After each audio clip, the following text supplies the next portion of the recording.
Hey, it's Deja. So, if I'm being completely honest, this is a Bad Boys DR review. I watched two episodes at once, so I might be going like a little bit back and forth between both of the episodes. It is what it is.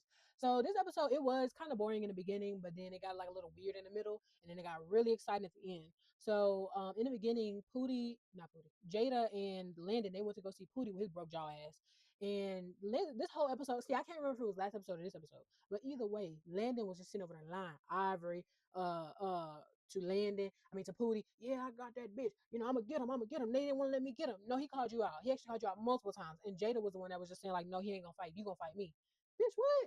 Like maybe Landon didn't know how bad Pootie was hurt. Honestly, I don't think he gave a fuck. But yeah, I was just like, and then it was also throughout the episode trying to say like, oh yeah, well they jumped like Shotty and Banga jumped him. There was no jump pad. Banga just swung his fucking arm and he broke his jaw. I mean, let's just like I hate when they try and lie and stuff. Like, let's just be honest a little bit.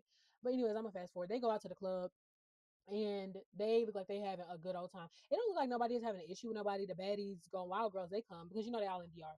So they all having fun, they all doing whatever they do, and somebody is doing more than what he's supposed to be doing because he got his bitch over there, Jada.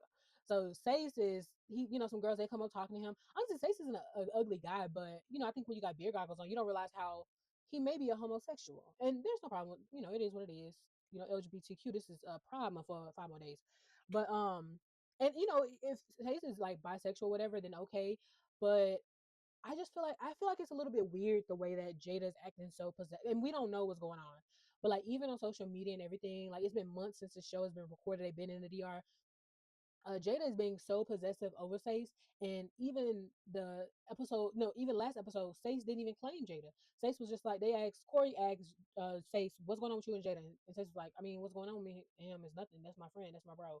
So I'm just like, you sitting over here doing a lot over this dude, and I'm just like, it's weird to me. And then knowing that Sace had been sleeping with multiple niggas in the club, they said Landon sucked his, you know, So yeah, they said that Landon sucked him off. They said he slept with Jada. He slept with Sace. I think maybe he had something going with Corey. I don't know. No. He keeps saying that he don't like Corey.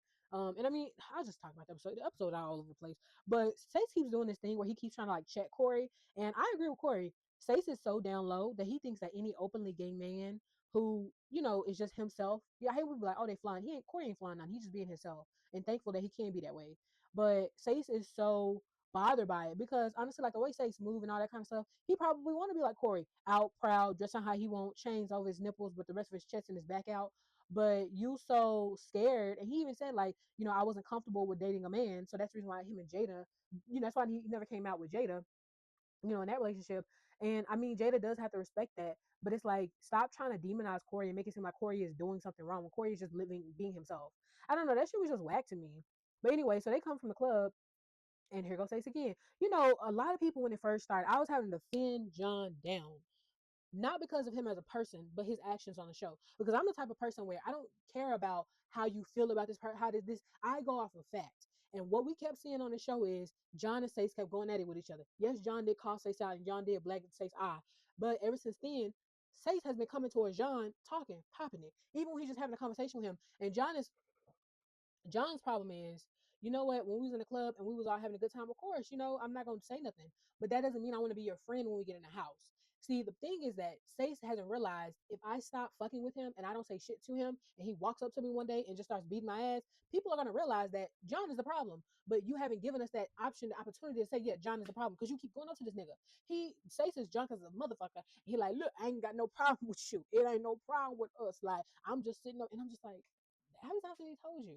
This nigga said that he forgot to give you your daily ass beating, and that's the reason why you talking to him. Yes, he did say that in the confessionals, but I cannot, like, knowing how John's mouth is set up, you can't get me to believe he didn't say the same shit to say in the actual show, like while they was filming it. So it's just like it gets a little frustrating because I'm like, girl, just leave him alone. Seriously, like just leave him alone. Noelle is around there being like sort of like the peacemaker. And then Noelle goes into the room to check on Jada because I think that at that point Jada probably said like, um, yeah, what Stacey was doing in a strip club, I mean the club, it just really pissed me off. So while Jada is in there talking to Noelle, Stacey comes and Stacey's just like, hey, like what's the problem? Like, what's going on? I don't like people like that. I know somebody like that. I don't like people like that. Like when they drunk, they don't know how to shut the fuck up. You don't even got to shut up. You just got to get away from me because you keep trying to have a conversation with me and you irritating me more because you just drunk and belligerent and don't know how to handle yourself. calm the fuck down. Wait till the morning, then we have a conversation. But basically, Stacey's just like, well, the girls was walking up on me, so like, how you gonna be mad at me? And like, if you like me, then you need to fully like me. Like, you need to like me always, or some shit like that. I don't give a fuck. So then Noel is just trying to corral the drunk people. So not Sace, Lynx, he was like, you know what? Maybe Shaq was onto something about this throwing your bed over the fucking balcony shit. So why don't I do the same thing? So he decides, he's like, Shaq, come on. Shaq like, my leg hurt. I can't do it. He's like, no, no, no. Come on, you gonna help me. Help. He doesn't want to beat my ass. He wants my actual help. So Shake helps Lynx throw his bed over the fucking bed. I mean, over the balcony, and they gonna sleep outside. Honestly, it's not even the worst thing in the world. Like, I like to like not sleep in nature, but there is something really refreshing, like sleeping on the beach and stuff like that. Obviously you got to worry about bugs and stuff on your face, but fast forward. But when they woke up, it didn't seem like it was a bad situation. So I was like, yeah, that do seem kind of cool. I don't know about sleeping with your op because Shaq really could have monkey stomped his ass in the middle of his sleep, but Shaq is too scared. He know that crackhead ass nigga. He gonna get up and whoop his ass. Okay, honestly, Shaq ain't even got a monkey stomp him, and he'll still do that. But back in the house, Jada got up from the bed and literally went to go sleep on the couch to get away from Sace Tremaine. Why Sace followed Jada back to the bed? I mean, back to the couch. And it's just like, what's the problem? And Jada, I mean, Noelle is talking to Sace and trying to get them to understand, like, you're very drunk right now. Like, that's the problem. Like, just calm it down. You'll be okay.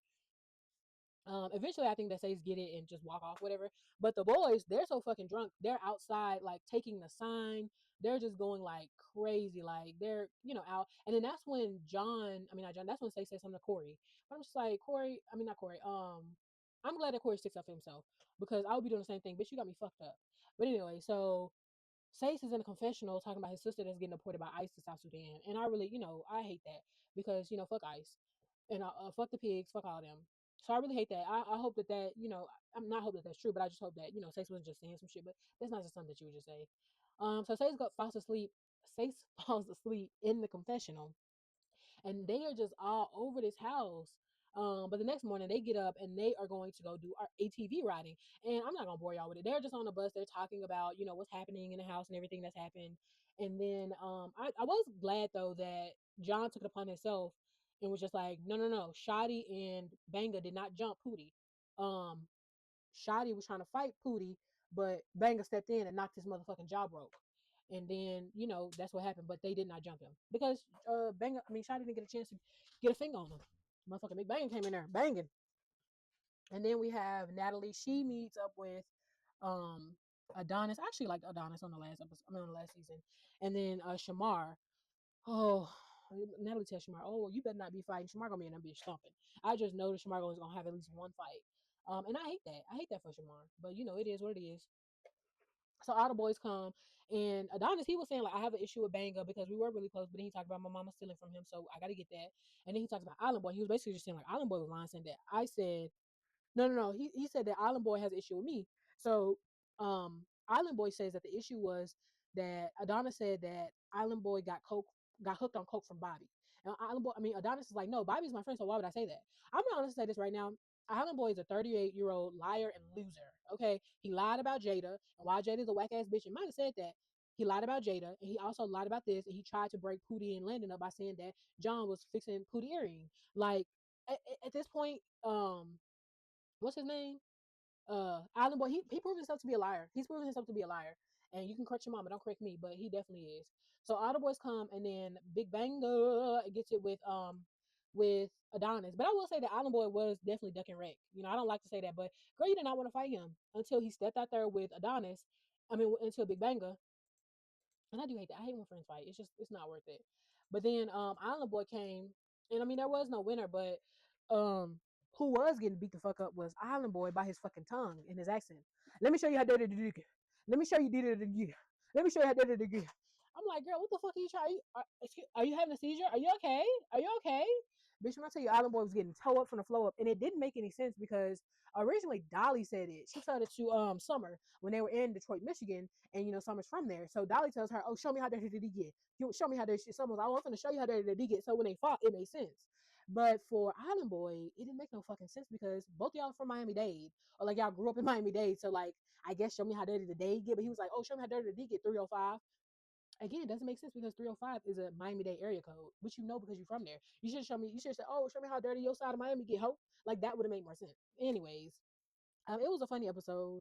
Not too much happened, but I know next episode is gonna be a lot. John, he cracked me up when he was like, "I saw some weird shape standing up there." Oh, he's talking about Shamal. So I saw some big nigga. He was talking about Adonis. Adonis is a big nigga. And Shamal do got a weird shape. But anyways, I'll talk to y'all on the next episode. If I do review it, I probably will, but maybe. All right, I'll talk to y'all later.